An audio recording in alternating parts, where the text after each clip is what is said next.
Welcome to another connection here on TKO8 Television. I'm Dennis King. Unfortunately, my co-host, Tabitha Odegaard, is a little under the weather today, so she had to back out on us. So she'll be with us again next week. Thanks for joining us. Each week we come in here and have different organizations, individuals talk about things going on around our six-county viewing area, and most of it is very important because we like to exchange information, and a lot of times we don't know what the programs that they're talking about, so it's good for us here so we can disseminate that information back out to you. We'll be back in a moment. We've got a couple of groups here to talk about really important things going on in the viewing area.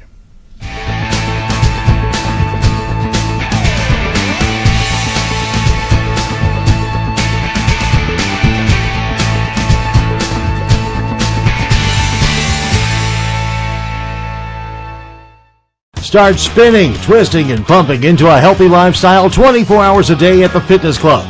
With all of the best equipment and personal trainers, you're ensured a workout that's fun, effective, and motivating. At the Fitness Club, you can enhance your glow, relax your mind, and refresh your body all in one convenient location. So what are you waiting for? Start spinning, twisting, and pumping your way into a new you today. Enhance your lifestyle and reach your goals at the Fitness Club, Highway 6265 North in Harrison.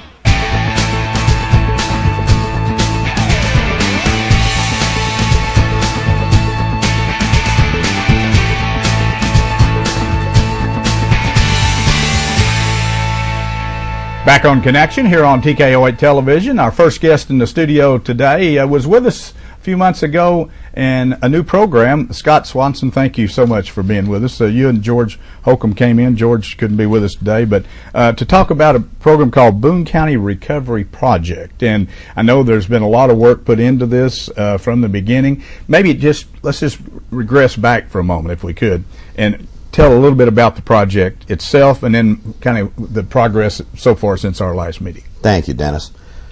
My whole observation, I think it helps to start with why. I had an old professor in college tell me that if you just keep asking why long enough, you'll get to the bottom of what's really going on. We see a crowded jail and an overcrowded prison system, and we just say we got a bunch of crooks. And I ask why.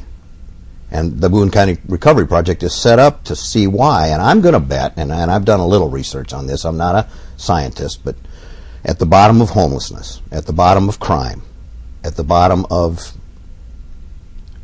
almost all the problems we have in society, quite frankly, is the disease of addiction.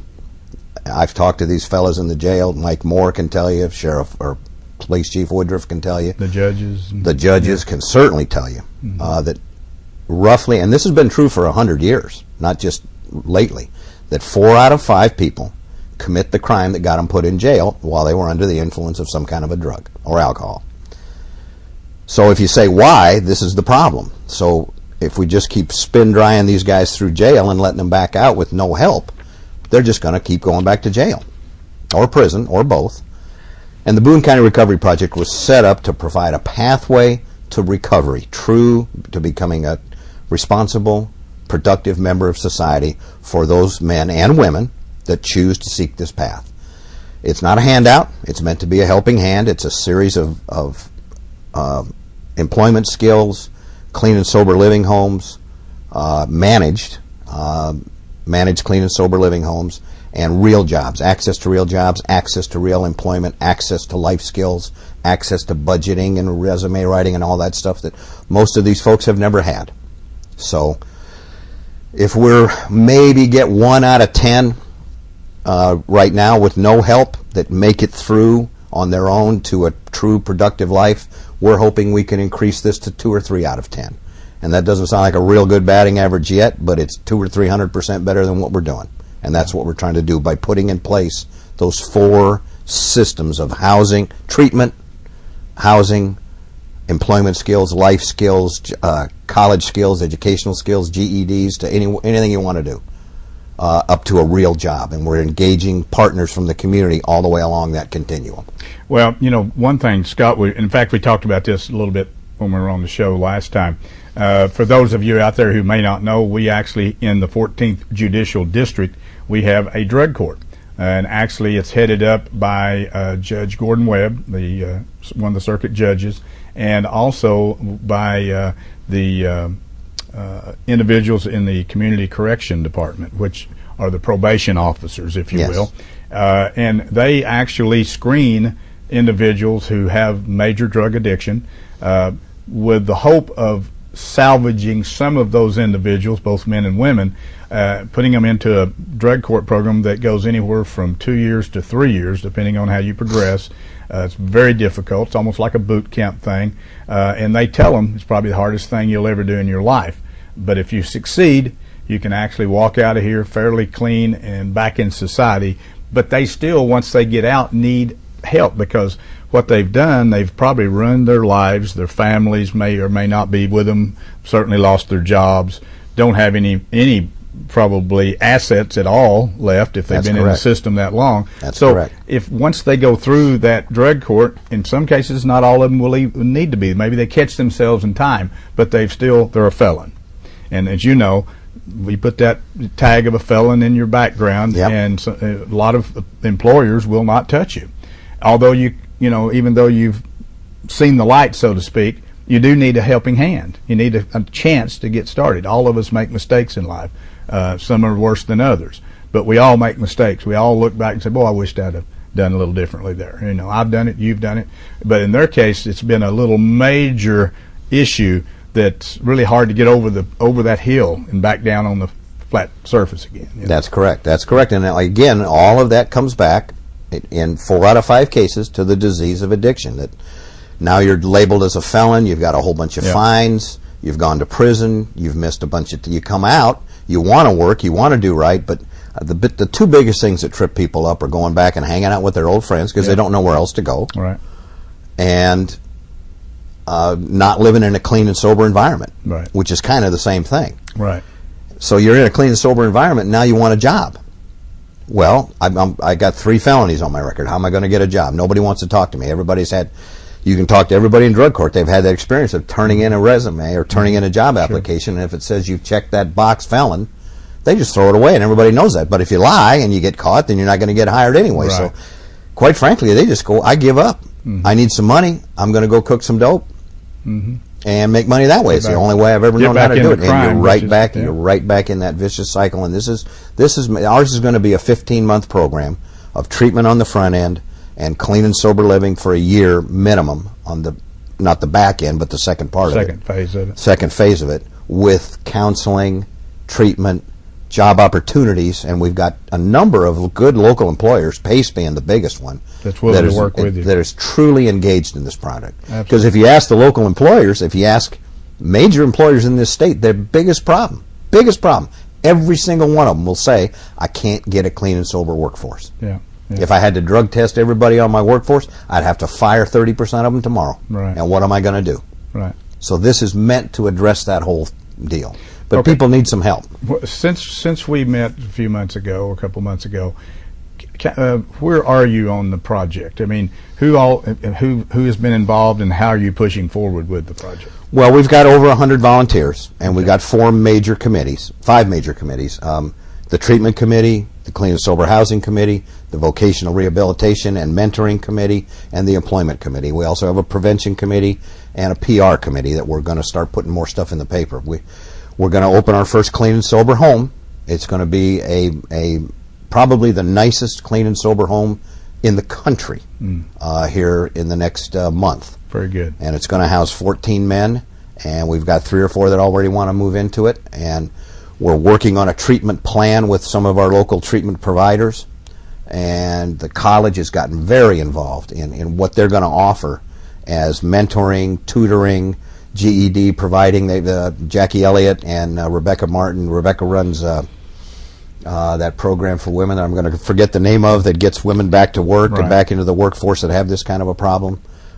Jackie Elliott said we'll dust off a program that's called Welfare to Work, and they're going to run that. They're going to start running this program soon. I don't know when, Right. but they're working on all that stuff.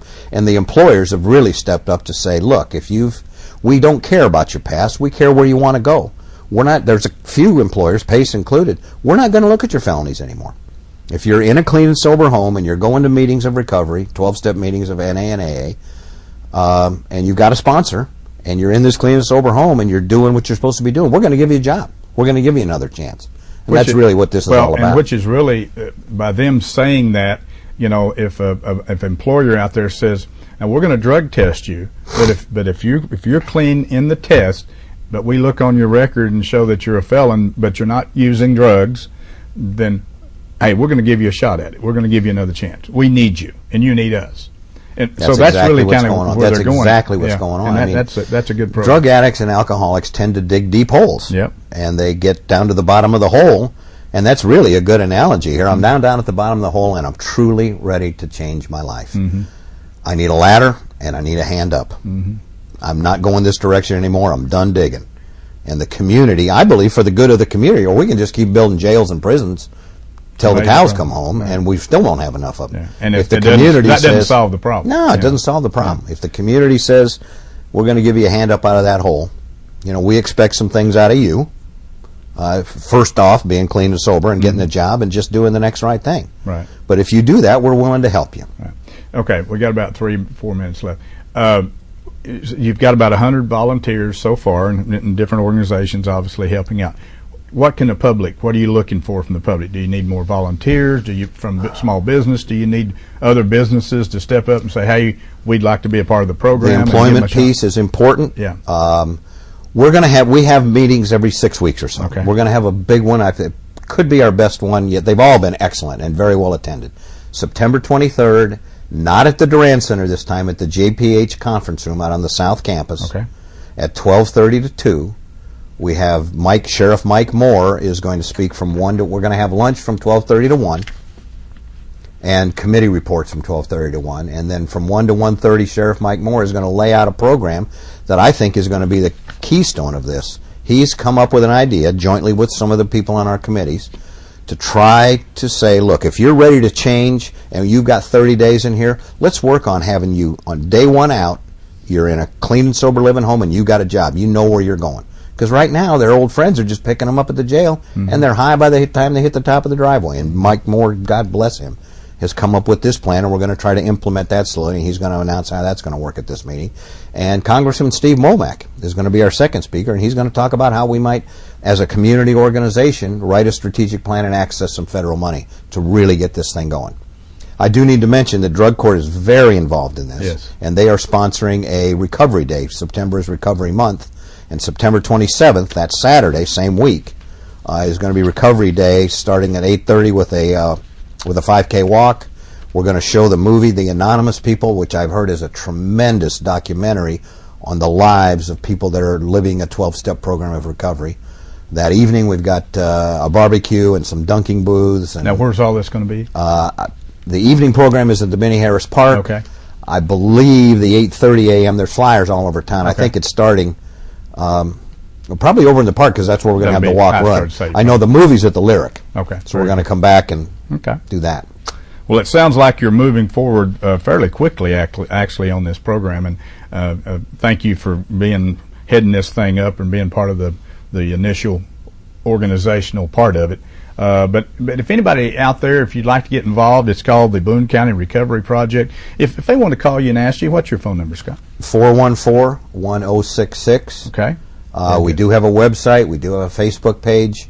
I'm terrible at technology, so I'm not updating that, but we've got a lot of volunteers that are updating that with what we're doing. Okay. So you're moving forward. And September 23rd actually is their next meeting. It's at the JPH Conference Center, South Campus of North Arkansas College. 12:30. 12:30. So go out there and listen to what's going on and see how these people that are already involved are taking a major step forward in trying to get this project off the ground and make it work here in our community. It's very important. Scott, thank you for coming in again.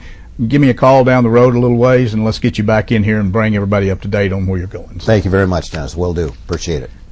Thanks for joining us on the first half of our show. Stay with us. We'll take a quick break, be back in a moment, and talk with two individuals from North Arkansas Regional Medical Center on Connection.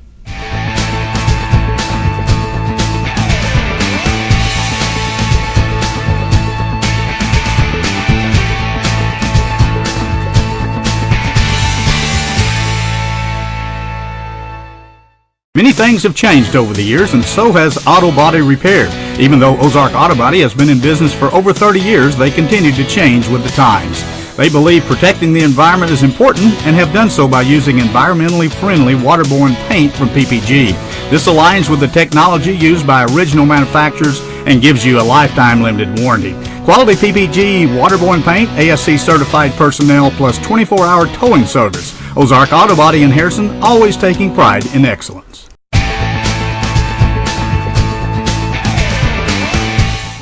Back on Connection here on TKO8 Television. I'm Dennis King. My co-host Tabitha Odegaard under the weather today. She couldn't join me. She'll be back again with us next week, but it's okay. I can handle it by myself. The next two that we have in the studio today from North Arkansas Regional Medical Center and Claude Parrish Radiation Therapy Institute. Kim Rawson, the new director at the Foundation for NARMC, and of course John Birdside, the director over at Claude Parrish. And known them both for a long, long time.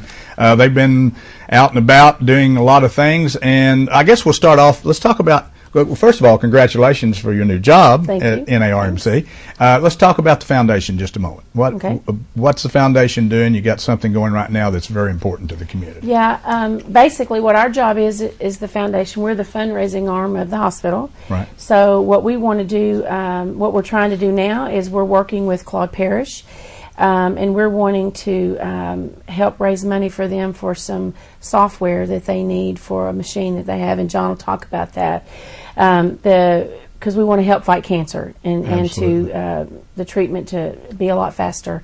It's a $50,000 software. Okay. So we're only running a fundraiser for 1 month, 30 days, and we want to get 1,000 people to give $50, and that's our goal. And as of yesterday, we have 10% of our goal already, so we've received over 5,000. And just started out here. Yes, I'm excited. Wow. So we already have over 100 people who've given, so we're very, very excited about that. So that's absolutely great. That's fantastic. So you're out promoting this fundraiser. I know. Do you have a flyer you're doing? Well, I do. What we did Why don't you just hold that up in front of you? We had these are tray liners that are going to be in McDonald's. They're trays all month. We've got over 5,000 of these that people will see, just to remind people. Also, we sent out over 5,000 direct mailers. That some people, we sent out over 5,000, so they'll be going out as well, or people have already gotten those. We also did. One of the things we did is Pink Out Night, which was awesome. We had that last Friday night. We gave out over 4,500 pink gloves. The North Arkansas Medical Foundation did for cancer. Wow. And so there was at least 4,500 people that game. It was wild. So it was awesome. And then we're doing a commercial for Claude Parrish on our video board at the stadium, as well as we're going to be doing that at the Harrison 8 Cinema. And we'll be the last 5 minutes before the movie starts. You'll actually see our commercial, and your very own Jim produced that for us. So yes, so I had to give him a plug. Well, good. But so anyway, and then we'll end the whole thing. Be toward the end, we're doing the movie series at the college. That is September the 27th. The hospital is sponsoring that night. We are doing a Maleficent is the name of the movie. We're having the mad scientists come in and do slime and have bounce houses and just all kinds of stuff fun for the kids. The kids will get pink gloves, and then all the proceeds that night go to Claude Parrish. Fantastic. So if somebody out there wanted to donate to the program, what's the best way to do that? Should they contact you direct? They can call me at 414-4549, or they can send it to the foundation office, which is 620 North Main Street. Or if they want to call me, then John and I or somebody will go pick it up. We'll pick up and deliver. That's right. We'll do it all. Is on the NARMC website. Do you have this information? We do. On your website. It's on the NARMC.com website. Yes. Okay. So they can look if they have anything there. Yes. Very good. So that's your part of it. Yours is to raise the money. Now let's go to John. Okay. And John, what are they raising the money for? Well, this is a software, as she said, and what we're trying to do is we're going to call it's called a 4D software. Okay. What it allows us to do is use the existing equipment that we have, and it speeds up the amount of time that the patient, or eliminates the amount of time the patient's on the table. So it speeds up the ability to get them on the table and off the table. It doesn't actually speed up the treatment, but it does allow us to integrate some of the things that we have to do once the patient's lined up. Allows us to integrate some of those services and get them off the table quicker. Some of the issues that we have with patients when they're on a table, and we call it a table, it's not a bed, so it's not very comfortable, it's hard and uncomfortable, is if we can get them off that table quicker and eliminate the amount of time that they're on there or shrink that down, then they're able to lay there stiller for the short period amount of time that they're there. And what we're trying to do is make this a more streamlined process. This information just came available, or this software just came available in the last year or two, and we want to jump on board and get this. This will make the treatment go by quicker for the patient. It'll allow them, when they're there for 6 to 8 weeks, for 15 or 20 minutes a day, it adds up. And so if we can make this easier for them, they tolerate the treatment better. Movement is one of the variables that we always worry about. If you're moving while you're on that table, if you're uncomfortable or in pain, it can compromise the treatment. So what we're trying to do is eliminate that part of it. And again, anything that we can eliminate as far as movement or speed, make it quicker, that is a benefit to the patient and also benefit to us. So that's what this software will do. This new software, once we're going to take the positive approach. Once Kim's raised the money and you've purchased the software, does that put your piece of equipment as a state-of-the-art piece of equipment? Yes. Are you behind the industry? No, we're still state-of-the-art. Okay. And so $50,000 is relatively inexpensive Very expensive. Piece of equipment for what we do. I mean, most of the softwares and things that we look at are hundreds of thousands of dollars, or even millions of dollars. Sure. What this allows us to do is, as technology becomes available, purchase that and move forward. And so we're not behind the times. This keeps us right where we feel like we need to be. Right. And right now, as a matter of fact, I told our foundation board that I would be looking at starting in January.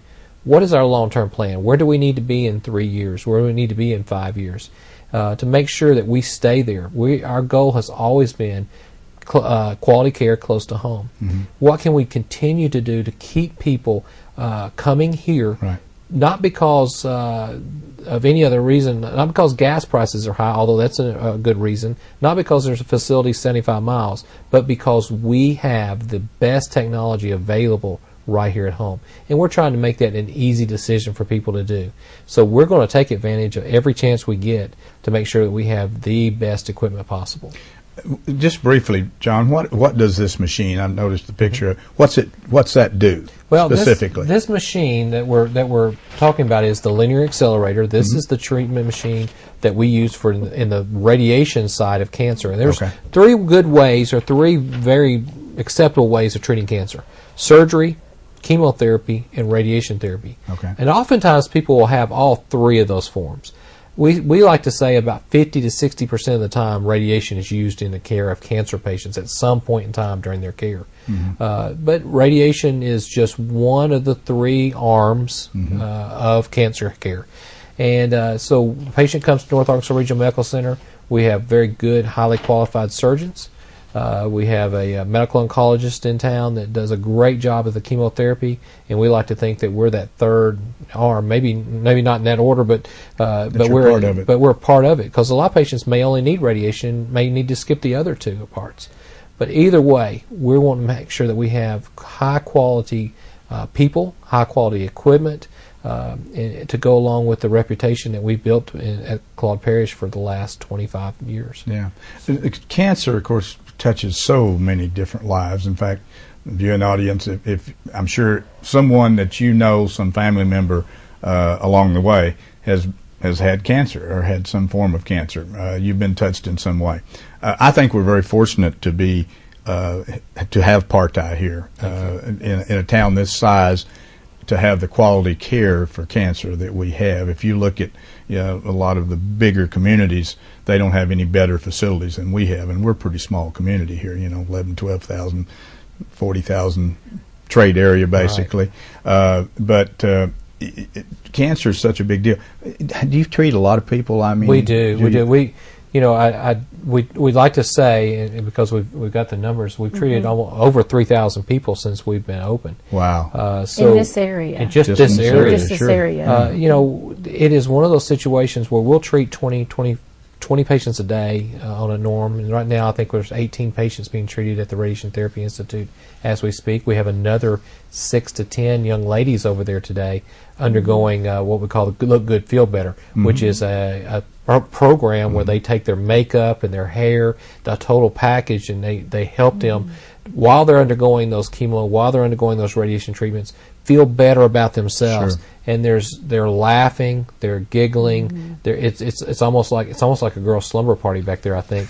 And then That's right across from my office. and then they come out. Then they come out, and you don't even recognize these ladies because they have not felt well enough to really deal with some of those issues. And this gives them an opportunity to just forget about the cancer for a day and just focus on themselves, which so many of them need to do. Such a traumatic thing. You know? It is. You know, I know people that have it, and I know people that have family members that have it, and it's a you know, even once you get past the initial shock that you have cancer, then whatever the treatment process is, it's a very traumatic thing. Not only on the individual, but the family members. And you know, and I know we're getting better and better. And you certainly know this. The survival rate is getting better and better because I think early detection is obviously a major part of it. We're doing a great job in early detection just here at home, just here in Harrison, Arkansas. You know, we have 5 screenings during the course of a year, and we our prostate screening is coming up. We just finished our skin cancer screening. The colorectal screening just finished up, I believe, in August. And so those screenings are important because, again, early detection leads to long-term survival. And so as a whole, the whole world, we saw about 3 or 4 years ago more people, for the first time in the history of the world, more people surviving cancer than dying from cancer, which is significant. That had never been done before. And we can almost directly point to the introduction of computer software into the process of treating people to that point where cancer survival went out the roof. Early detection, huge.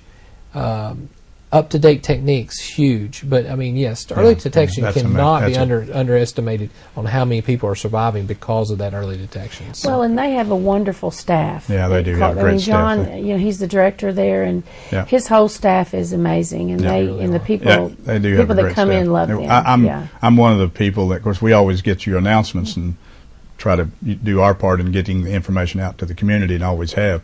But I usually go to all the screenings that has to do with males, and it's been good for me. I mean, because you'll forget about it sometimes. And last time I was here, I believe we talked about the opportunity to come and do a prostate screening right here on the air.